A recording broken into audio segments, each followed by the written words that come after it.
Did head football coach of FAMU Willie Simmons take a slight dig at Jackson State and Deion Sanders? Well, we're going to talk about it and what it means moving forward after the bumper.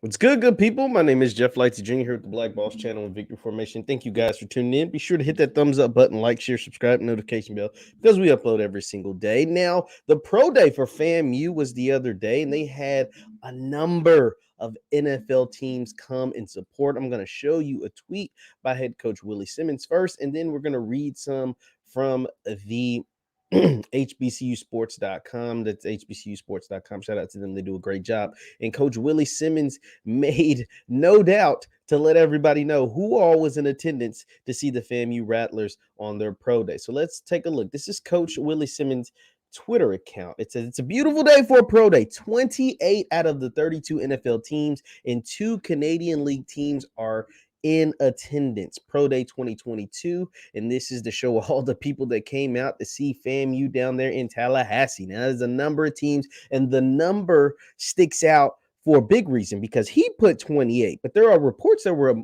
upwards of 30 teams of the 32 teams that were there in Tallahassee. And that does what? That does you have to compare directly to what took place in Jackson for essentially a Mississippi pro day. It was led by Jackson State on their campus, but it had Mississippi Valley, it had Alcorn, it had Jackson State, and he had other colleges right there in the SIP. And they brought out 22 NFL teams, whereas FAMU brought out between 28 and possibly 30 NFL teams, and not to mention 2 Canadian League teams. So there were more representation, a bigger NFL presence, regardless if it was 28 or 30. It was a bigger NFL presence at the FAMU Pro Day than there was at Jackson State. Now, like I said, let's take a look at the article written by HBCUsports.com. It says FAMU annual Pro Day draws scouts from 30 NFL teams. It says Florida A&M hosted its pro day that drew 30 NFL teams and 2 CFL teams in attendance as 10 Rattlers showed off their ability one last time. It was an amazing day, and I'm really excited about the performances from our guys, said head coach Willie Simmons. We had 30 of the 32 NFL teams here today for our players to showcase their abilities, and our entire team had the opportunity to see what's possible if you continue to work hard. In those in attendance saw Florida A&M draft eligible players, including safety Marquise Bell. Now, that's why most of those teams are there.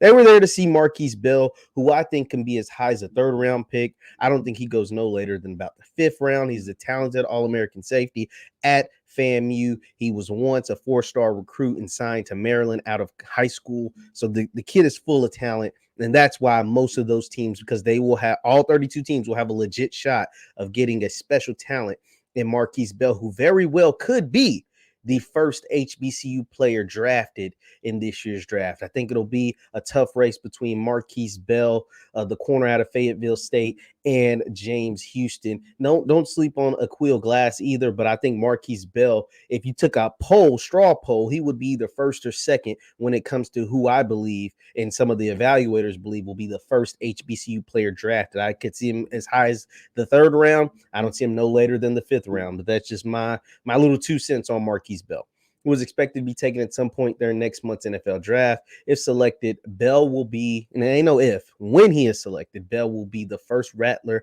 drafted since 1998. Wow, I didn't know it had been that long since FAMU. The Rattlers will continue to train as they wait for the 2022 NFL draft, which begins April 28th. Now, what's interesting, like I said, is because we know about the viral video via my Twitter of Deion Sanders calling out 10 NFL teams because only 22 showed up to the Jackson State / Mississippi Pro Day. And FAMU got 28, and their reports actually 30. So we're talking about 8 more teams came to FAMU, came to Tallahassee. And I think that's pivotal. Number one, because it was kind of, I saw it as graceful competition. Seeing everything in these type of things, in these type of scenarios, to continue to call out the NFL teams, to continue to broadcast how many are or are not showing up to your pro day, it's cool.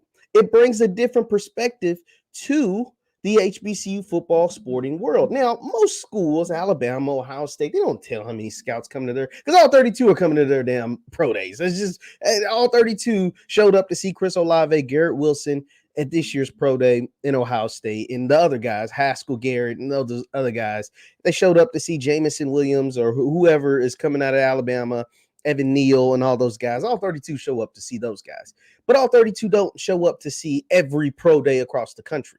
But to get 28 or 30 is what it sounds like in two Canadian leagues, two Canadian football teams, it's pretty freaking good if you're FAMU.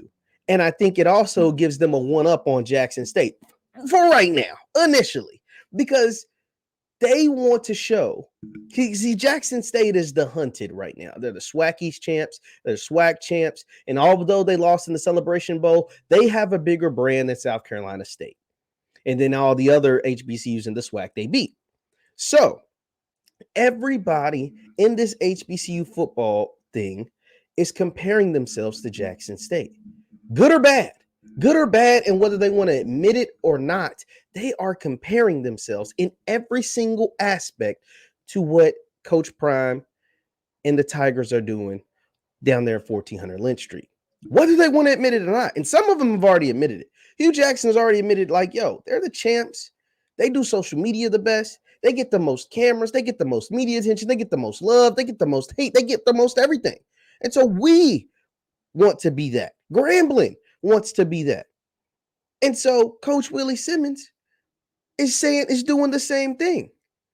He's like, we want to be that. We deserve to be that. We feel like we were the best HBCU football program in the 2021 season. We drugged South Carolina State. We lost to Jackson State by 1 point the first game of the season. By the end of the season, we were hitting on all cylinders. We clinched a berth to the playoff, to the FCS playoffs, albeit we lost, but we got there. And so to prove to you that, once again, we were better in 2021 than Jackson State, and I think we'll be better than them in 2022. I said, look how many pro scouts came to our workout. Just us, little old us, FAMU, with only 10 players.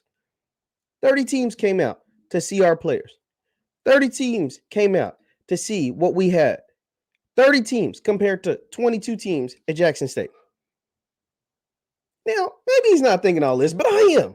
As a fan, as someone who commentates on this stuff, as someone who takes a look at this stuff, as someone who knows that Willie Simmons wants to be the SWAC champions.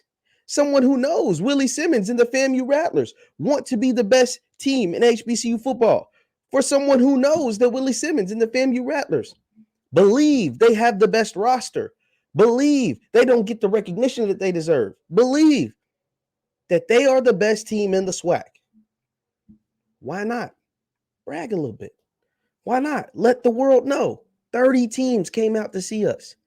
30 teams wanted to see what we're made of. 30 teams wanted to see our draft eligible players in two Canadian leagues, two Canadian teams. Plenty of representation was had in Tallahassee for the FAMU Rattlers. And I'm pretty sure Coach Willie Simmons is saying, and in the future, it'll be all 32 teams and not just 30. In this season, in the 2022 season, we're going to show that we're better than that team down at 1400 Lynch Street. And you're going to find out at the Orange Blossom Classic. I love it, man.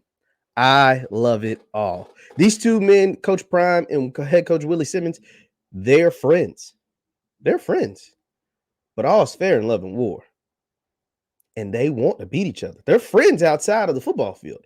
But in between those white lines, Coach Simmons wants to prove that he's a better coach and he has a better team. And Coach Prime wants to do the same. I love it, man. This is going to be the best HBCU football season we've ever seen.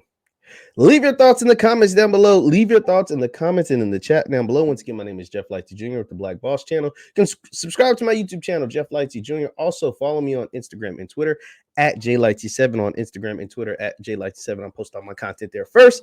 Thank you guys for tuning in. Hit that thumbs up button on your way out. I'll see you next time. Peace.